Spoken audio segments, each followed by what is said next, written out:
Hello everyone, welcome here. आज अपन start करेंगे अपना सेकंड लेक्चर। अपना चैप्टर चल रहा था पीरियोडिक टेबल। ठीक है, आज की वीडियो में अपन बात करने वाले हैं पीरियोडिक प्रॉपर्टीज की कि पीरियोडिक प्रॉपर्टीज क्या क्या होती है, जिसके अंदर अपन सबसे पहले डिस्कस करेंगे जेड इफेक्टिव के बारे में, जिसको अपन इफेक्टिव न्यूक्लियर चार्ज भी बोलते हैं। ठीक है, जो कि अपने ओवरऑल बहुत काम में आने वाला है केमिस्ट्री में आगे भी। नेक्स्ट अपन बात करेंगे क्लासिफिकेशन की। इलेक्ट्रॉनिक कॉन्फ़िगरेशन पे ये इस क्लासिफिकेशन बेस्ड होगा। इसके अंदर अपन सबसे फर्स्ट अपन बात करेंगे नॉर्मल या फिर रिप्रेजेंटेटिव एलिमेंट्स क्या होते हैं, इनर्ट गैस एलिमेंट्स कौन कौन से होते हैं इस कैटेगरी में। इलेक्ट्रॉनिक कॉन्फ़िगरेशन के बेसिस पे इस कैटेगरी में, पर्टिकुलर कैटेगरी में कौन से एलिमेंट्स आएंगे। ठीक है, उसके बाद अपन बात करेंगे ट्रांजिशन एलिमेंट्स की एंड नेक्स्ट अपन बात करेंगे इनर ट्रांजिशन एलिमेंट्स की। ठीक है, और बीच बीच में इनसे रिलेटेड फ्यूशंस की भी बात करेंगे। सो लेट्स स्टार्ट करते हैं अपन सबसे पहले पीरियोडिक प्रॉपर्टीज से। पीरियोडिक प्रॉपर्टीज में अपन सबसे पहले डिस्कस करेंगे जेड इफेक्टिव क्या होता है, समझेंगे कि जेड इफेक्टिव होता क्या है, और इसको इफेक्टिव न्यूक्लियर चार्ज भी बोलते हैं। अपने पास बेसिकली कोई एक एटम है, ये एटम का क्या हो गया न्यूक्लियस। न्यूक्लियस के अंदर क्या होता है पॉजिटिव चार्ज, क्योंकि यहाँ पे प्रोटॉन और न्यूट्रॉन्स होते हैं। न्यूट्रॉन पे कोई चार्ज नहीं होता, प्रोटॉन पे पॉजिटिव चार्ज होता है, इसलिए अपन इसको बोलते हैं न्यूक्लियस। एक हाईली पॉजिटिवली चार्ज्ड स्पेस होता है, जो ये पॉइंट होता है वो। ठीक है, अब ये कोई एटम था जिसकी न्यूक्लियस आ गई और अब अपन उसकी शेल्स बनाते हैं। ये फर्स्ट शेल हो गई, ये सेकंड हो गई, ये थर्ड हो गई, ऐसे चलते चलते मान लो ये उसकी वैलेंस शेल है, लास्ट शेल। ठीक है, इसको अपन ने नाम दे दिया वैलेंस शेल। अब इलेक्ट्रॉन कहाँ पे होते हैं, इलेक्ट्रॉन कहाँ पे होते हैं इन्हीं शेल्स में होते हैं। तो मान लो एक nth शेल में या वैलेंस शेल के अंदर एक इलेक्ट्रॉन है। इलेक्ट्रॉन पे को क्या चार्ज होगा नेगेटिव चार्ज, जबकि प्रोटॉन न्यूक्लियस पे क्या चार्ज होता है पॉजिटिव चार्ज। क्या पॉजिटिव नेगेटिव एक दूसरे को अट्रैक्ट करेंगे, इन दोनों के बीच में अट्रैक्शन होगा। उसी अट्रैक्शन को नाम देते हैं अपन Z। Z को ही अपन बोलते हैं न्यूक्लियर चार्ज, या फिर अपन ने इसको नाम दे दिया न्यूक्लियर अट्रैक्शन फोर्स। ये तो बहुत इजी है ना, सबको पता चल गया ना क्यों हुआ ये, क्योंकि न्यूक्लियस पे क्या होता है पॉजिटिव चार्ज। ये इलेक्ट्रॉन है जो वैलेंस शेल के अंदर, जो आउटर मोस्ट शेल का इलेक्ट्रॉन है, कोई एक इलेक्ट्रॉन। ठीक है, अपन यहाँ पे एक इलेक्ट्रॉन की बात कर रहे हैं। इसके बीच में और न्यूक्लियस के बीच में एक अट्रैक्शन फोर्स जनरेट होगा। उस अट्रैक्शन फोर्स को अपन ने नाम दे दिया Z, जिसको अपन बोलते हैं न्यूक्लियर चार्ज या फिर न्यूक्लियर अट्रैक्शन फोर्स भी बोल सकते हैं। बट इस पूरे सिनेरियो में क्या सिर्फ ये अट्रैक्शन फोर्स ही लग रहा होगा, यहाँ पे कहीं ना कहीं एक रिपल्शन फोर्स भी होगा। वो कैसे होगा, जैसे ये शेल्स है, हर शेल के अंदर इलेक्ट्रॉन होते हैं, डिफरेंट नंबर्स ऑफ इलेक्ट्रॉन्स होते हैं। इलेक्ट्रॉन पे क्या चार्ज होता है negative charge, negative charge, negative charge, negative negative. ये तो पॉजिटिव है इसलिए इसको अट्रैक्ट कर रहा है, बट कहीं ना कहीं ये जो इलेक्ट्रॉन होंगे ये इस इलेक्ट्रॉन पे क्या लगा रहे होंगे रिपल्शन। ठीक है, और इस रिपल्सिव फोर्स को अपने नाम दे दिया सिग्मा। ठीक है, क्यों दिया अभी बात करेंगे इसकी। तो इसका इधर लग रहा है सिग्मा, ये भी सिग्मा, ये भी लगा रहा है, ये भी लगा रहा है, ये भी लगा रहा है। ठीक है, ये सारे इलेक्ट्रॉन्स इस इलेक्ट्रॉन पे क्या लगा रहे होंगे रिपल्शन। बट वहीं न्यूक्लियस क्या कर रही होगी इसे अट्रैक्ट। ठीक है, अब इसके अंदर जो नेट जेड इफेक्टिव होता है, नेट जेड इफेक्टिव मतलब जो इंटर न्यूक्लियर चार्ज, न्यूक्लियस ने इस पे कितना चार्ज लगाया वो टोटल कितना होगा जितना इसने लगाया। इनके बीच में क्या अट्रैक्शन Z, तो इसने लगाया Z और इसने वापस लगाया रिपल्शन, जिसको अपन ने नाम दिया सिग्मा। तो नेट Z इफेक्टिव निकालने के लिए अपन क्या करते हैं Z माइनस सिग्मा कर लेते हैं, तब अपने पास z इफेक्टिव का मैग्नीट्यूड आ जाएगा। क्लियर। अब बात करते हैं यहाँ पे सिग्मा क्या है। ठीक है, ये सिग्मा, सिग्मा क्या होता है? सिग्मा एक रिपल्सिव फोर्स है। जैसा कि अभी अपन ने बात किया, नेगेटिव नेगेटिव एक दूसरे को रिपेल करेंगे, या फिर अपन ने इसको शील्डिंग इफेक्ट भी बोल सकते हैं। शील्डिंग इफेक्ट या फिर स्क्रीनिंग इफेक्ट। ठीक है, शील्डिंग क्यों बोला अपन ने? क्योंकि इनकी एक शील्ड बनी हुई है, ये इस इलेक्ट्रॉन को इधर नहीं जाने दे रहे, वापस रिपेल कर रहे हैं इसको।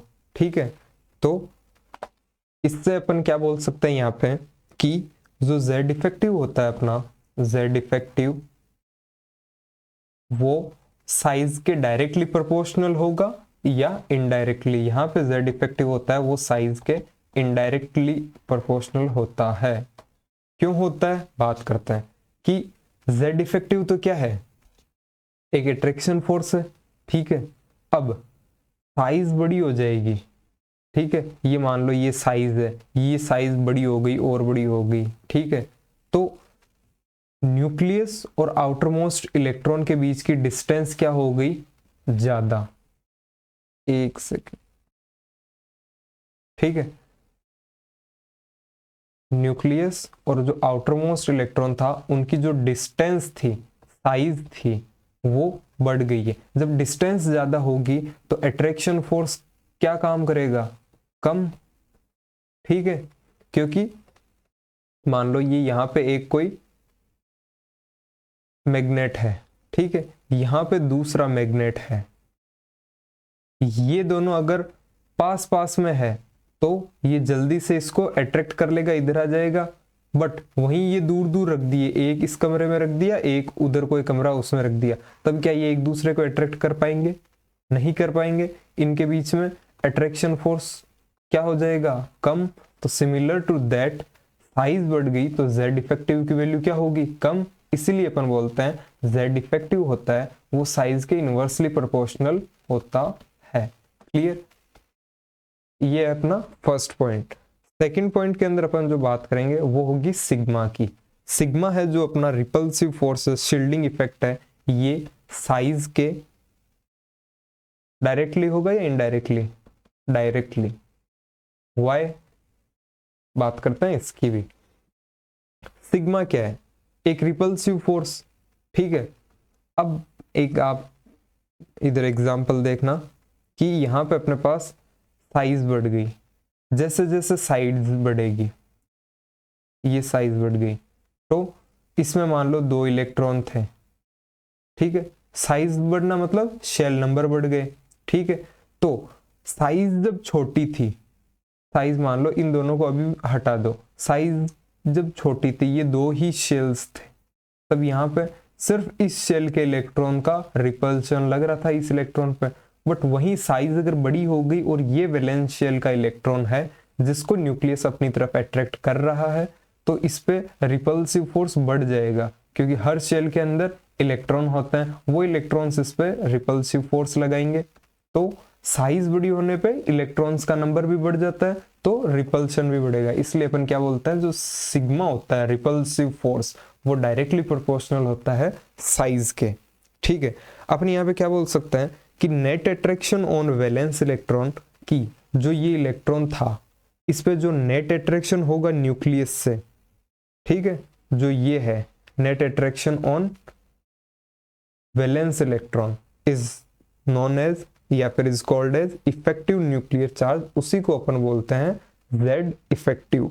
क्लियर, और जो z इफेक्टिव की वैल्यू थी वो एक, सॉरी z इफेक्टिव की नहीं, यहाँ पे ये सिग्मा है, इस सिग्मा की वैल्यू, ठीक है, जो शील्डिंग इफेक्ट की वैल्यू थी वो एक साइंटिस्ट था शेल्टर, उसने दी थी इसकी वैल्यू। वो वैल्यूज क्या थी अपन नेक्स्ट बात करेंगे। सबसे पहले अपन पॉइंट की बात करेंगे, उस पॉइंट के अंदर अपन मेंशन करेंगे कि net attraction on valence electron by nucleus is called as effective nuclear charge, या फिर इसको अपन बोलते हैं z इफेक्टिव। अभी अपन ने बात की थी इसकी। नेक्स्ट पॉइंट है अपना that value of shielding effect is given by shelter. ये अपन को याद नहीं रखना, जो वैल्यूज दी थी साइंटिस्ट ने वो याद रखनी है। क्लियर? और वो वैल्यूज क्या थी अपन वन बाय वन बात करेंगे। According to shelter value of sigma, ठीक है, अपन सिग्मा की वैल्यूज की बात करते हैं, शील्डिंग इफेक्ट की वैल्यूज की, या जो रिपल्सिव फोर्स है उसकी वैल्यूज की। और वो क्या होगी, जैसे ये अपने पास एक न्यूक्लियस है, ये शेल्स बना लिए अपन ने, ये मान लो nth शेल है या वैलेंस शेल है, ठीक है, यहां पे लिख लिया अपन ने nth शेल, ठीक है। तो जो nth शेल होगी इसके अंदर क्या होगा कि ये इलेक्ट्रॉन है, ठीक है। अब यहां पे जो Z इफेक्टिव निकालते हैं वो किसी एक इलेक्ट्रॉन का निकालते हैं, और बाकी के जो इलेक्ट्रॉन होंगे जो nth शेल के अंदर वो भी क्या कर रहे होंगे, रिपल्सिव फोर्स जनरेट कर रहे होंगे, और वो रिपल्सिव फोर्स कितना जनरेट करेंगे, 0.35, ठीक है। नेक्स्ट जो इसके इलेक्ट्रॉन्स होंगे n-1 शेल, n-1 शेल, तो यहां पे लिख लेते हैं n-1 शेल, जो इसके इलेक्ट्रॉन्स होंगे वो कितना रिपल्सिव फोर्स जनरेट करेंगे, 0.85, n-2 शेल ये करेंगे 1, और n-3, n-4 and so on, ये सब कितना करेंगे, 1, ठीक है, ये 1 है। क्लियर? अब इसको अपन अपने क्वेश्चंस के अंदर कैसे काम में लेंगे, या फिर इन वैल्यूज को कैसे यूज करते हैं, वो अपन थोड़ी सी क्वेश्चन प्रैक्टिस करेंगे, उससे अपने समझ में आ जाएगा। सो सबसे पहले बात करते हैं अपन calculate Z effective of the following. यहाँ पे अपन कुछ एलिमेंट्स रखेंगे, उनका Z इफेक्टिव कैलकुलेट करना होगा। सबसे पहले अपन बात कर लेते हैं Na की। Na का अपन को Z इफेक्टिव कैलकुलेट करना है। Z इफेक्टिव निकालने के लिए अपन को सबसे पहले क्या नंबर पता होना चाहिए, इसका एटॉमिक नंबर। एटॉमिक नंबर क्या होता है Na का, 11 होता है, ठीक है। अब यहाँ पे अपन को इसका इलेक्ट्रॉनिक कॉन्फ़िगरेशन निकालना आना चाहिए, जो क्या होता है 1s2 2s2 2p6, कितने हो गए, 10 इलेक्ट्रॉन्स फिल कर दिए। अब एक इलेक्ट्रॉन भरना है, तो अब इलेक्ट्रॉन किस में जाएगा, 3s1 में, ठीक है। अब यहाँ पे अपन देखेंगे ये कौन सी शेल है, nth शेल, वैलेंस शेल, इससे एक कम वाली ये n-1, और ये हो गई n-2। सबसे पहले अपन बात करेंगे Z इफेक्टिव की। Z इफेक्टिव क्या होता है, नेट Z इफेक्टिव अपन कैसे कैलकुलेट करते हैं, Z माइनस सिग्मा की वैल्यू से, ठीक है। Z क्या होगा यहाँ पे, Z की वैल्यू क्या है, एटॉमिक नंबर की वैल्यू क्या है, 11, तो वही वैल्यू लिखनी है अपन को, 11 माइनस सिग्मा की वैल्यू कैसे कैलकुलेट करेंगे, सिग्मा की वैल्यू अभी जो इसने दी थी शेल्टर ने, वो क्या क्या थी कि nth शेल में है तो 0.35, n-1 शेल में है तो 0.85, और फिर 111, ठीक है। अपनी यहाँ पे कैलकुलेट करते हैं, सबसे पहले माइनस 0.35 मल्टीप्लाई nth शेल में कितना इलेक्ट्रॉन है, 1, तो यहाँ पे 1 नहीं करेंगे अपन, क्यों, क्योंकि जैसे ये 3 शेल है, इसमें 1 2 3, थर्ड शेल के अंदर कितना इलेक्ट्रॉन है, 1 इलेक्ट्रॉन है, और उस इलेक्ट्रॉन पे तो अट्रैक्शन फोर्स लग रहा है, तो जिस पे अट्रैक्शन फोर्स लग रहा है वो क्या खुद पे ही रिपल्शन लगा देगा, नहीं। यहाँ पे अगर 3s2 होता तब 1 इलेक्ट्रॉन अपन यहाँ पे मेंशन करते, बट यहाँ पे 1 इलेक्ट्रॉन है वैलेंस शेल में, तो वो तो इसमें पार्टिसिपेट कर रहा है अट्रैक्शन में, ठीक है। अब वो खुद पे ही रिपल्शन कैसे लगा लेगा, जैसे आप समझो एक रूम के अंदर आप अगर 2 जने होते हैं, ठीक है, ये 1 ये 2, तो एक दूसरे को धक्का देके बाहर निकाल सकते थे या धक्का मुक्की कर सकते थे, लेकिन क्या आप एक रूम के अंदर एक अकेले ही इंसान हो खुद को ही धक्का दे लोगे, कैसे दोगे, नहीं दे सकते ना। हाँ देने को दे सकते हैं, लेकिन इन जनरल बात कर रहा हूं मैं, कोई जो थोड़ा एक्स्ट्रा ज्ञानी होता है वो दे भी लेता है खुद को, ठीक है। मैं दीवार से जाके बचीड़ खाने का नहीं बोल रहा यहाँ पे, एक इमोशंस को समझो आप, ठीक है। तो अपन बात करते हैं, यहाँ पे क्या लिख दूंगा मैं 0 प्लस, अब यहाँ पे क्या लिखूंगा n-1 वाले, तो n-1 वालों को किससे मल्टीप्लाई करना था 0.85 से, 0.85, ठीक है। मल्टीप्लाई किससे मल्टीप्लाई करूंगा, इसमें कितने इलेक्ट्रॉन्स है 6 7 8, तो इसको 8 से मल्टीप्लाई कर दूंगा, प्लस इसमें कितने 2 इलेक्ट्रॉन्स, तो n-2 वाले को और उससे फर्दर आगे वाले को किससे 1 से मल्टीप्लाई कर देते हैं, कितने इलेक्ट्रॉन है 2 इलेक्ट्रॉन। जब अपन इनको कैलकुलेट करेंगे तो अपने पास आएगा 11 माइनस 8.8, तो यहाँ पे अपने पास नेट जेड इफेक्टिव की वैल्यू आएगी, वो कितनी आएगी 2.2, ठीक है। सिमिलरली अपन बात करते हैं, अपने पास दे दिया के का एटॉमिक नंबर क्या होता है, जेड की वैल्यू क्या होती है 19, तो इसका इलेक्ट्रॉनिक कॉन्फ़िगरेशन क्या हो जाएगा 1s2 2s2 2p6 3s2 3p6 4s1। Electronic configuration निकालना नहीं आता है तो उसका अपने पास कंप्लीट वीडियो ऑलरेडी अपलोडेड है, आप पीछे जाके देख सकते हो। बात करते हैं इसके अंदर इलेक्ट्रॉनिक कॉन्फ़िगरेशन अपन ने निकाल लिया है। अब यहाँ पे मेंशन करेंगे ये 4th शेल है, ठीक है। इसको अपन ने नाम दे दिया लास्ट शेल को वैलेंस शेल, nth शेल। इससे एक कम वाली n-1, इससे और एक कम वाली n-2 एंड ये n-3, ठीक है।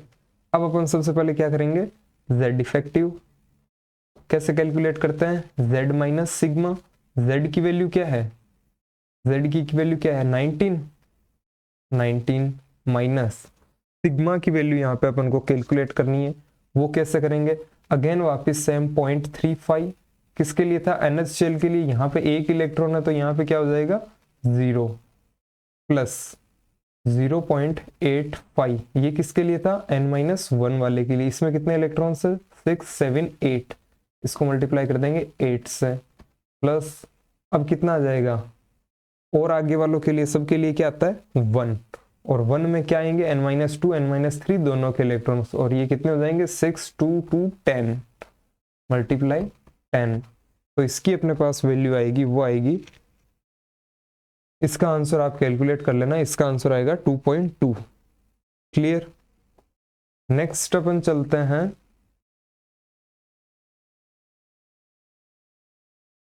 एक और एग्जांपल पे, उसके अंदर अपन लेते हैं Ca का एग्जांपल, ठीक है।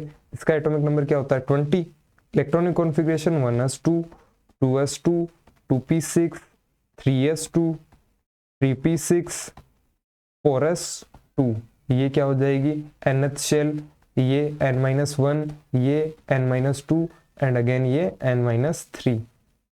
सबसे पहले z इफेक्टिव, वो क्या होता है z माइनस सिग्मा, z की वैल्यू क्या है 20 माइनस सिग्मा की वैल्यू कैसे करेंगे 0.35 मल्टीप्लाई, यहाँ पे अब की बार 2 इलेक्ट्रॉन है तो यहाँ पे 1 कर देंगे अपन, प्लस 0.85 मल्टीप्लाई, यहाँ पे कितने इलेक्ट्रॉन है n-1 में 6 7 8 8, प्लस अब सबको मल्टीप्लाई किससे कर देंगे 1 से, n-2 n-3 and further on, तो यहाँ पे 6 7 8 9 10 मल्टीप्लाई 10, तो यहाँ पे कितना आ जाएगा z इफेक्टिव की वैल्यू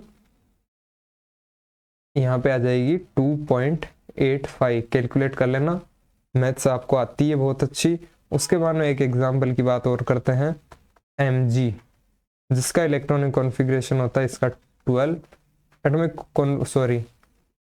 इलेक्ट्रॉनिक कॉन्फ़िगरेशन होता है इसका 1s2 2s2 2p6 and 3s2, ठीक है।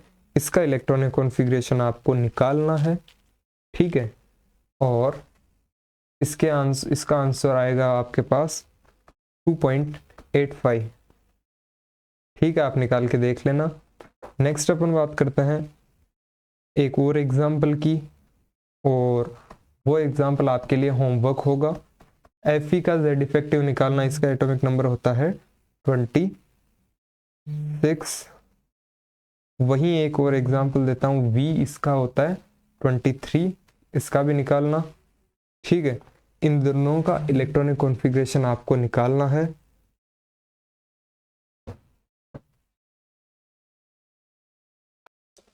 सो इसका आप निकाल लेना। नेक्स्ट अपन बात करेंगे Z इफेक्टिव की, ठीक है। इसके अंदर ग्रुप्स के अंदर Z इफेक्टिव की अपन बात करने वाले हैं अब यहाँ पे। और इसके अंदर अपन क्या देखेंगे, अपन देखते हैं, ये अपन ने लिख लिया सेकंड ग्रुप, यहां लिख लिया थर्ड, फोर्थ, फिफ्थ, ये हो गए पीरियड्स। और इधर अपन लिख ले, बात करते हैं फर्स्ट ग्रुप की, NS1 वाले की। इसमें कौन कौन से आते थे, ली, ना, की, रब से फरियाद, ठीक है। ये सिक्स पीरियड के अंदर क्या आ जाएगा, CS, ठीक है। ये lithium, sodium, potassium, rubidium, caesium, ये सब हो गए। इनका इलेक्ट्रॉनिक कॉन्फ़िगरेशन क्या हो जाएगा, ये सेकंड पीरियड का है और NS1 वाला है, तो 2S1, 3S1, 4S1, 5S1, 6S1, ठीक है। इनका जब अपन Z इफेक्टिव कैलकुलेट करते हैं, आप कैलकुलेट करके निकालना, इनका Z इफेक्टिव आता है हमेशा, इसका आएगा 2.2, इसका भी आएगा 2.2, इसका भी आएगा 2.2 एंड इसका भी आएगा 2.2। कैलकुलेट करके देख सकते हो। तो अपन यहाँ पे अपन क्या बोल सकते हैं, एक general statement that in general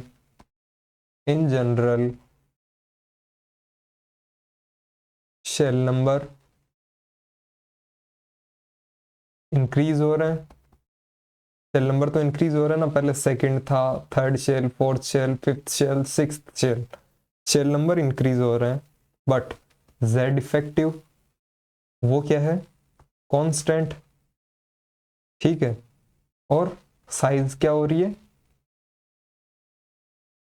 increase, ठीक है। तो अपन इसके अंदर क्या बोल सकते हैं, that on moving up to down, on moving up to down in a group, Z effective remains constant but shell number increases, that's why size will increases, ठीक है। यहाँ पे Z effective constant है तो शेल नंबर बढ़ रहे हैं तो साइज भी बढ़ेगी, इंक्रीज होगी। तो अपन यहाँ पे क्या स्टेटमेंट लिख सकते हैं, that on moving up to down in a group Z effective remains constant but shell number increases, that's why size will increases, ठीक है। Z इफेक्टिव कांस्टेंट मतलब उसकी कॉन्स्टेंटली साइज इंक्रीज हो रही है, कोई अट्रैक्शन नहीं लग रहा, अट्रैक्शन लगता तो वो छोटा होता जाता, ठीक है, उसकी साइज उतनी नहीं बढ़ पाती। नेक्स्ट अपन बात करेंगे पीरियड के अंदर, ठीक है, इन पीरियड। तो अपन बात करते हैं, जैसे थर्ड पीरियड का एग्जांपल लेते हैं अपन, थर्ड पीरियड का, ठीक है। इसके अंदर अपन देखते हैं Na, Mg, Al, Cl, ठीक है। इसका अपन ने लिख दिया 11, एटॉमिक नंबर 11, 12, 13, 14, 15, 16 एंड क्लोरीन का 17, ठीक है। जब अपन इनका Z इफेक्टिव कैलकुलेट करेंगे, आपको पता है Z इफेक्टिव कैसे कैलकुलेट करते हैं, वो जब करते हैं तब यहाँ पे इसकी Z इफेक्टिव की वैल्यू आती है, नेट Z इफेक्टिव की 2.2, Mg की आएगी 2.85, एल्यूमिनियम की आएगी 3.5, सिलिकॉन की आएगी 4.15, फॉस्फोरस की आएगी 4.80, सल्फर की आएगी 5.40 और क्लोरीन की आएगी 6.10,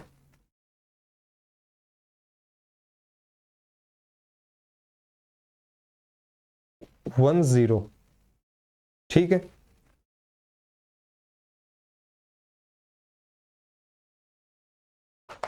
तो इसमें आप क्या देख पा रहे हो कि यहाँ पे Z इफेक्टिव कंटिन्यूसली इंक्रीज हो रहा है 0.65 से, इधर भी 0.65 अप्रोक्सीमेटली, ठीक है। तो लेफ्ट टू राइट जाने पे यहाँ पे ये कौन सी शेल आएगी, यहाँ पे थर्ड पीरियड है तो थर्ड शेल, तो शेल नंबर क्या हो जाएंगे यहाँ पे कांस्टेंट, बट z इफेक्टिव है वो क्या हो रहा है, इंक्रीज। जब z इफेक्टिव इंक्रीज होगा तो अभी अपन ने देखा था z इफेक्टिव साइज के क्या होता है, इनवर्सली प्रोपोर्शनल। ठीक है, तो z इफेक्टिव बढ़ रहा है तो यहाँ पे साइज क्या होगी, साइज विल डिक्रीजेस। ठीक है, यही होगा। तो अपन यहाँ पे क्या बोल सकते हैं, that on moving left to right in a period z effective is increases by 0.65, hence size will decreases, size क्या होगी, decrease। ठीक है, अब अपन बात कर लेते हैं R&D की, एक सेकेंड। ठीक है, यहाँ पे आप एक चीज देखना, अपन बात करते हैं R&D, इनको अलग अलग बोलना, R&D। ठीक है, रिसर्च एंड डेवलपमेंट कर लेते हैं थोड़ी सी। वो क्या करेंगे, लेफ्ट टू राइट, ठीक है, up to down. Left to right जाने पे z इफेक्टिव क्या हो रहा था, बढ़ रहा था। z इफेक्टिव बढ़ेगा तो साइज क्या होगी, डिक्रीज। तो अपन क्या बोल सकते हैं, लेफ्ट टू राइट जाने पे z इफेक्टिव इंक्रीज होगा, वहीं साइज क्या होगी, डिक्रीज। और ग्रुप के अंदर अप टू डाउन जाने पे क्या होगा, shell number increase. z effective तो कांस्टेंट रहता है बट शेल नंबर इंक्रीज होता है, that's why size will also increase. ठीक है, और ये किसके लिए एप्लीकेबल होगा, it is applicable for representative elements, representative elements. ठीक है, अब आपकी दिक्कत आ रही होगी रिप्रेजेंटेटिव एलिमेंट्स क्या होता है, तो सबसे पहले अपन इन्हीं की बात करते हैं। आगे बढ़ने से पहले बात करते हैं इनकी। तो इनमें क्या होगा कि सबसे पहले अपन बात करते हैं classification based on electronic configuration. ठीक है, इलेक्ट्रॉनिक कॉन्फ़िगरेशन पे बेस्ड एक क्लासिफिकेशन है जहां पे अपन अलग अलग एलिमेंट्स को अलग अलग कैटेगरी में डालते हैं। वहीं पहली कैटेगरी है वो होगी नॉर्मल और रिप्रेजेंटेटिव एलिमेंट्स। नॉर्मल और रिप्रेजेंटेटिव एलिमेंट्स में कौन कौन से एलिमेंट्स इन्वॉल्व होंगे उनकी बात करते हैं। सबसे पहले एक सेकंड, ये अपना हो गया न्यूक्लियस, ये शेल्स,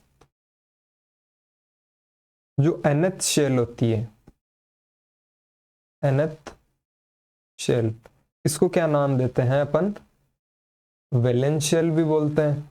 ठीक है, वहीं जो n-1 वाली शेल होती है, n-1, इसको एक नाम अपन और देते हैं, वो नाम होता है न्यूमलेट सेल।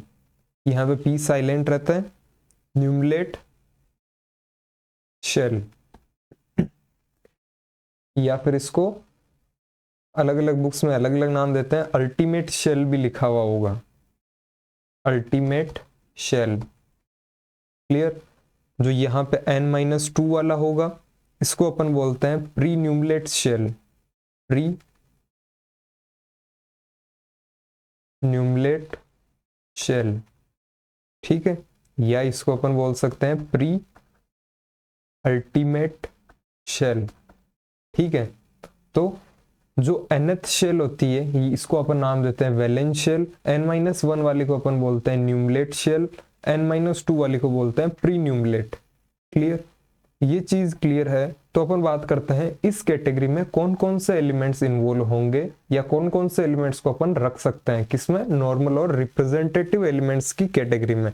सबसे पहले इसकी कुछ स्पेसिफिक कंडीशंस होती है, जो उन कंडीशंस को फुलफिल करेगा, जो भी एलिमेंट उन कंडीशंस को फुलफिल करेगा उन एलिमेंट्स को अपन इस कैटेगरी में डाल सकते हैं।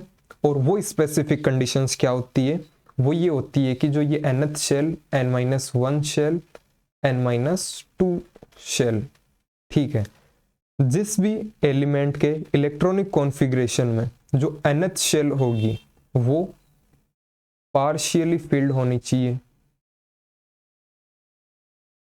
पार्शियली फिल्ड, पार्शियली फिल्ड मतलब क्या होता है, आधी अधूरी, आधी अधूरी, ठीक है। nth शेल वैलेंस शेल तो होनी चाहिए पार्शियली फिल्ड, और जो n-1 और n-2 शेल होती है वो होनी चाहिए कंप्लीटली फिल्ड, कंप्लीटली फिल्ड, ठीक है। वैलेंस शेल आधी अधूरी भरी होनी चाहिए, n-1 n-2 जिसको अपन नाम देते हैं न्यूमलेट या एंड प्री न्यूमलेट शेल, वो कंप्लीटली फिल्ड होनी चाहिए, ठीक है। तो अपन यहां पे लिखते हैं ns1 2 p0 ns2 np0, ठीक है। तो ये शेल्स क्या होंगी, पार्शियली फिल्ड।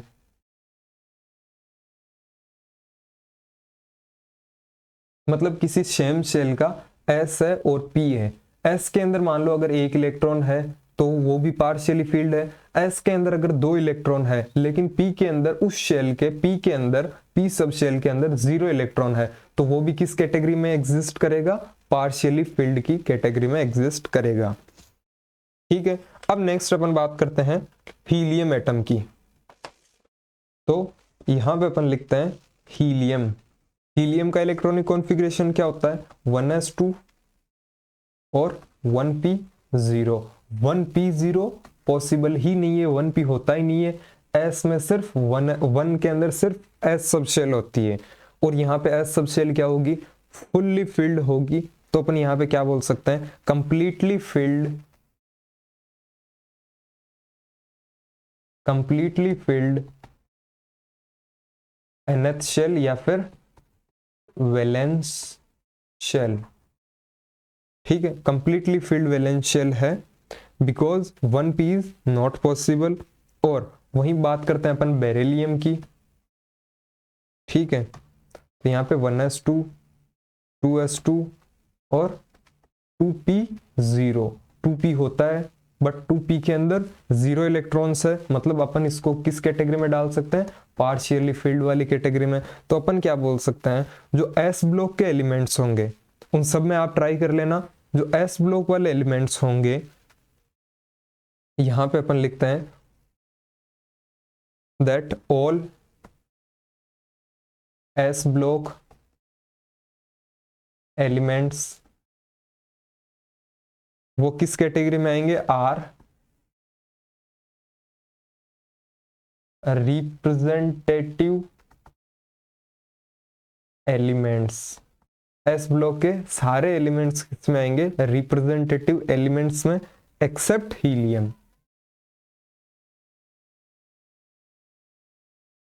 एक्सेप्ट हीलियम,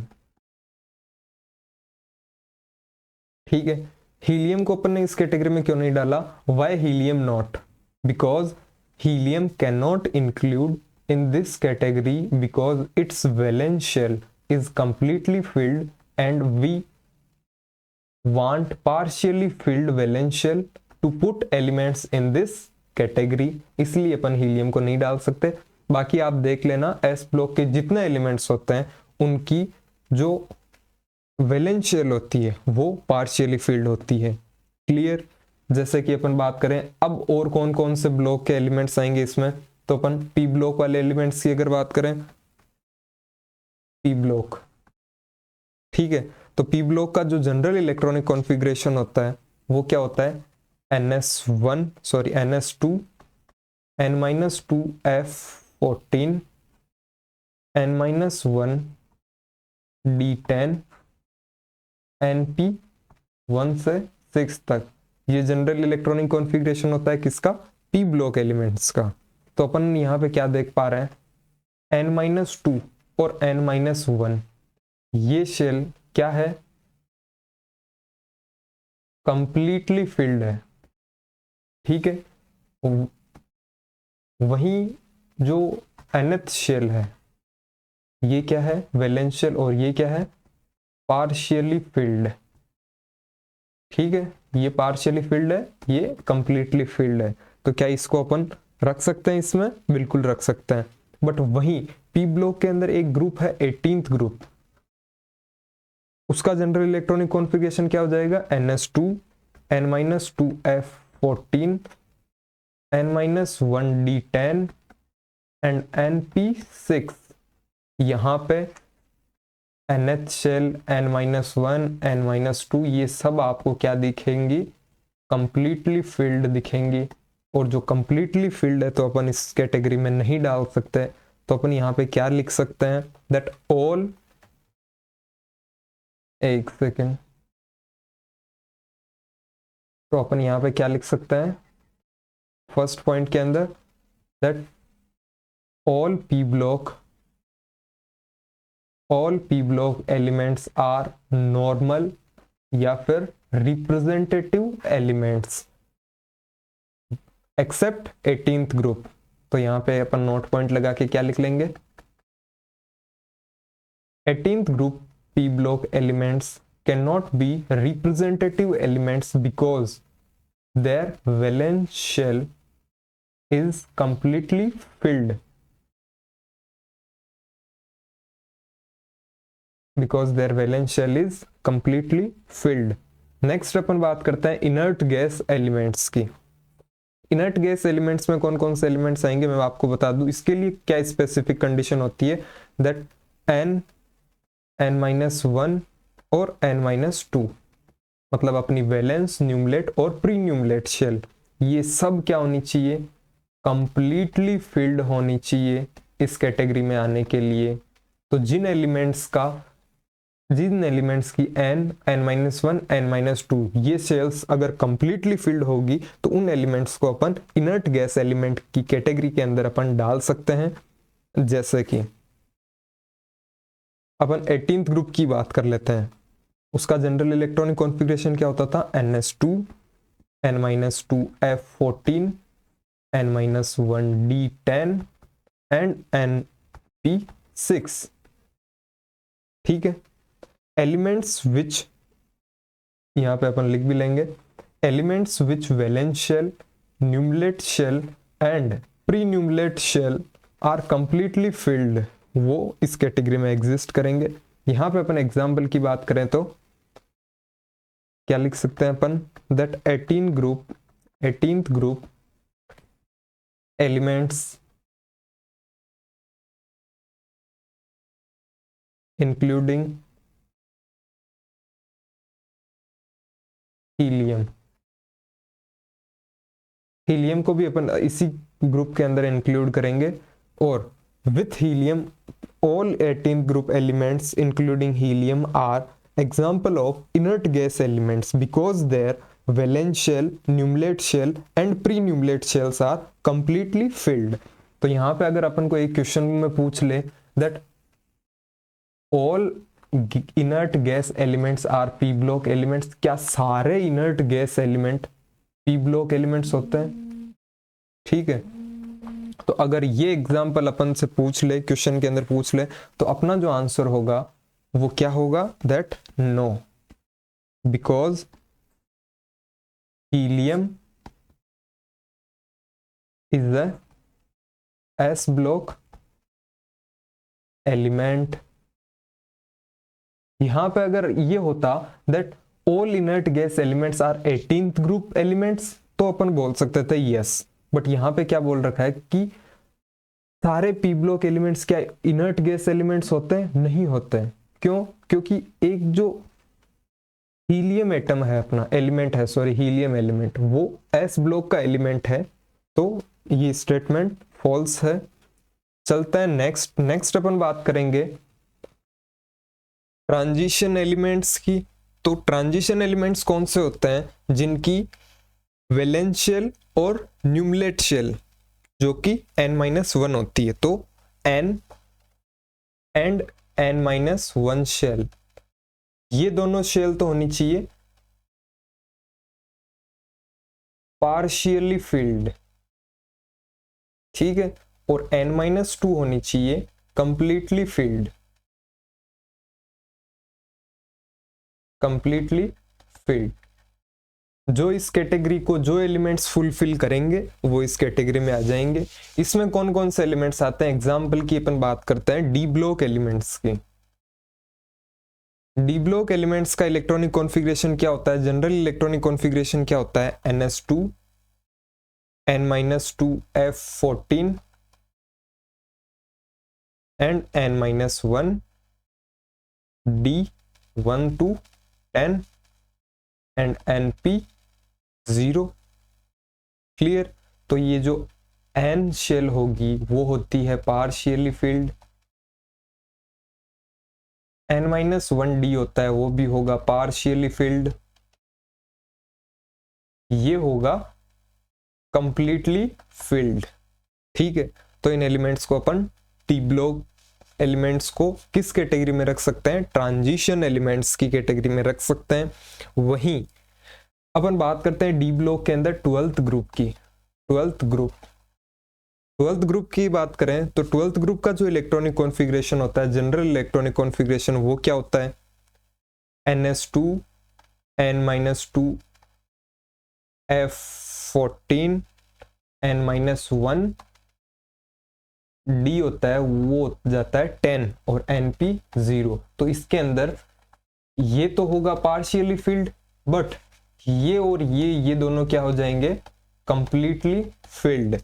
तो अपन क्या बोल सकते हैं कि ये ट्रांजिशन एलिमेंट्स में काउंट नहीं होगा। तो नहीं होगा तो इसके लिए अपन क्या लिख सकते हैं, इधर अपन एक पॉइंट लिखते हैं दैट ट्रांजिशन एलिमेंट। ठीक है, ये कौन कौन से होते हैं transition elements, D block elements,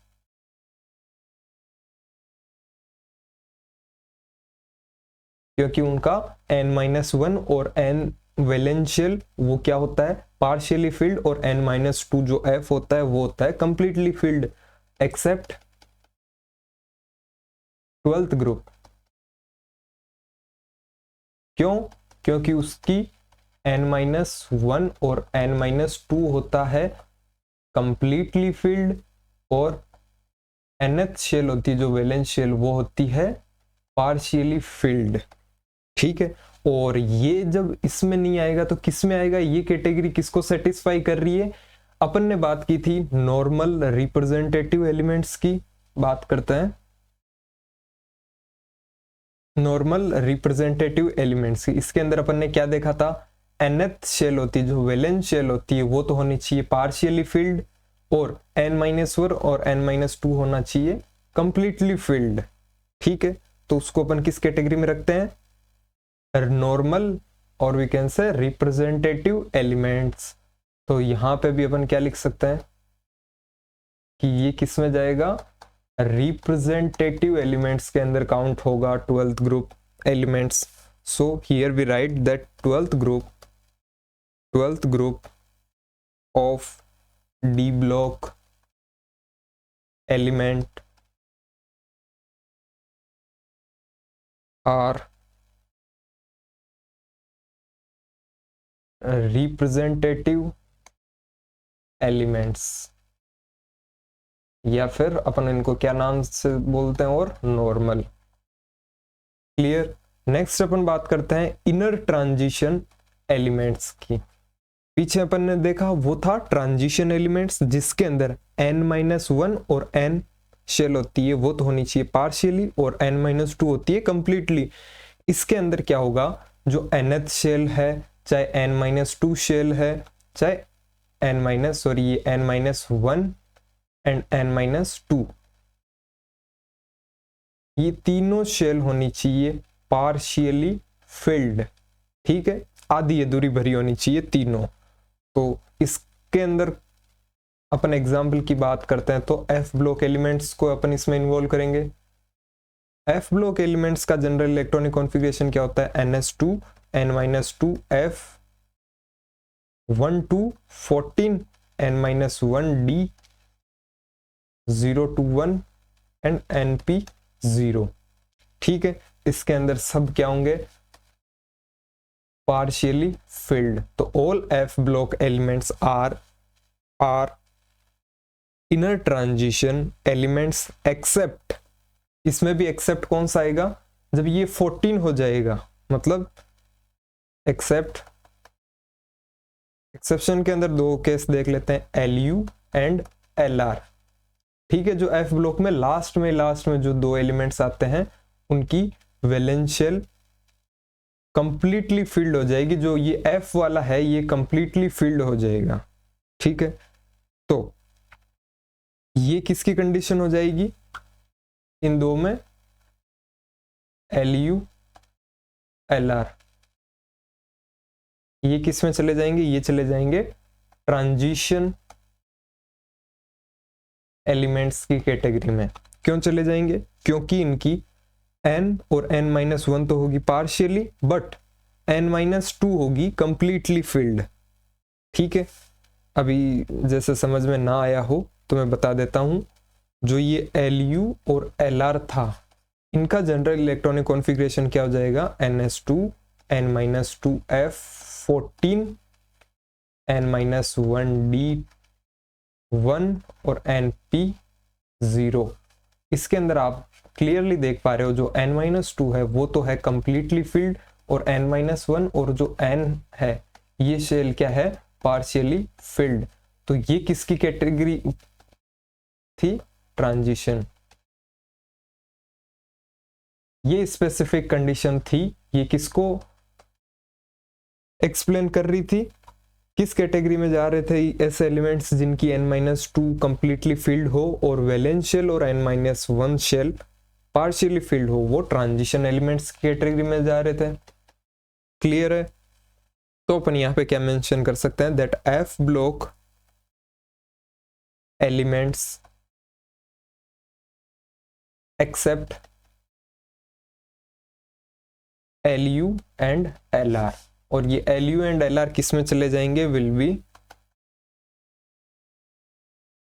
transition elements. Clear, तो यही अपन ने आज जो बात की थी उनकी एक समराइज पॉइंट ऑफ व्यू देख लेते हैं, या फिर अपन इनकी बात करें, अपन इनकी करते हैं R&D। ठीक है, इनको आपको अलग अलग बोलना है, R&D, स्पीड से इनको एक साथ ना बोलें। ठीक है, रिसर्च एंड डेवलपमेंट, गलत मतलब मत निकालना इसका। ठीक है, R&D, R&D। इसके अंदर सबसे पहले अपन ने क्या सीखा था, नॉर्मल या फिर रिप्रेजेंटेटिव एलिमेंट्स की बात की थी इस कैटेगरी के अंदर। ये कौन कौन से होते हैं, जिनका n, n-1, n-2 ये तो हो पार्शियली फिल्ड, ये दोनों हो कंप्लीटली फिल्ड। ये किस कैटेगरी में जाते थे, नॉर्मल रिप्रेजेंटेटिव एलिमेंट्स की कैटेगरी में। इसके जो एग्जांपल्स थे वो कौन कौन से थे, पहला था S block elements. S block elements normal और रिप्रेजेंटेटिव एलिमेंट्स होते हैं, इसके अंदर भी एक्सेप्ट हीलियम। हीलियम क्यों, हीलियम का हो जाता है 1s2 और 1p पॉसिबल नहीं है, तो 1s2 जो nth शेल थी वो कंप्लीटली फिल्ड थी, इसलिए हीलियम के अलावा सारे S ब्लॉक के एलिमेंट्स। सेकंड इसका एग्जांपल था 18th group of p block elements.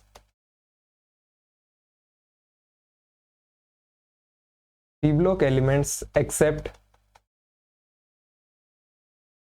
18th group. क्यों, क्योंकि 18th ग्रुप के अंदर भी कंप्लीटली फिल्ड हो रहा था n, n-1 और n-2। सेकंड इसके अंदर अपन ने देखा था 12th group of D block, वो भी किस में आ रहा था, नॉर्मल और रिप्रेजेंटेटिव एलिमेंट्स में। सेकंड अपन ने बात की थी इनर्ट गैस एलिमेंट्स की। ठीक है, जो इनर्ट गैस एलिमेंट थे उनमें क्या कौन सी गैसेस आती थी, 18th ग्रुप इंक्लूडिंग हीलियम। ठीक है, सिर्फ यही आता था। इसकी जो स्पेसिफिक कंडीशंस थी वो क्या थी, दैट n, n-1, n-2 ये सब क्या होने चाहिए थे, कंप्लीटली फिल्ड। नेक्स्ट अपन ने देखा था ट्रांजिशन एलिमेंट्स की बात की थी अपन ने। ट्रांजिशन एलिमेंट्स कौन से थे? जिनकी n और n-1 जो शेल थी वो तो होनी चाहिए पार्शियली फिल्ड और n-2 होनी चाहिए कंप्लीटली फिल्ड। इसके अंदर एग्जांपल की अपन ने बात की थी D block elements except 12th group of D block elements. और 12th ग्रुप वाला कौन सा था? नॉर्मल और रिप्रेजेंटेटिव एलिमेंट्स। क्लियर? ठीक है। नेक्स्ट अपन ने बात की थी inner transition elements.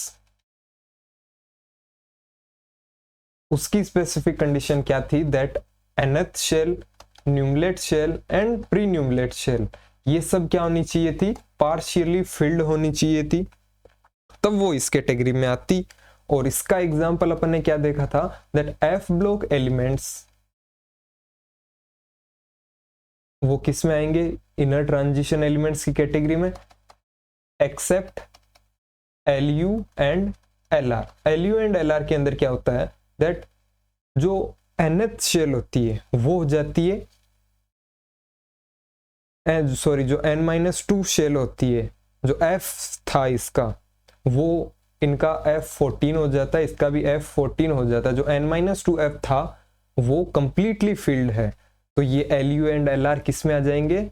Are the examples of transition metals, sorry transition elements, तो इसमें आ जाएंगे LU एंड LR। इन सब की अपन ने बात की थी। नेक्स्ट वीडियो के अंदर अपन बात करेंगे Z effective for transition elements. D block का जो ट्रांजिशन एलिमेंट्स थे उनके Z इफेक्टिव की बात करेंगे और फर्दर अपन अपने चैप्टर को कंटिन्यू करेंगे। मिलते हैं नेक्स्ट वीडियो में, तब तक के लिए thank you so much for watching, bye.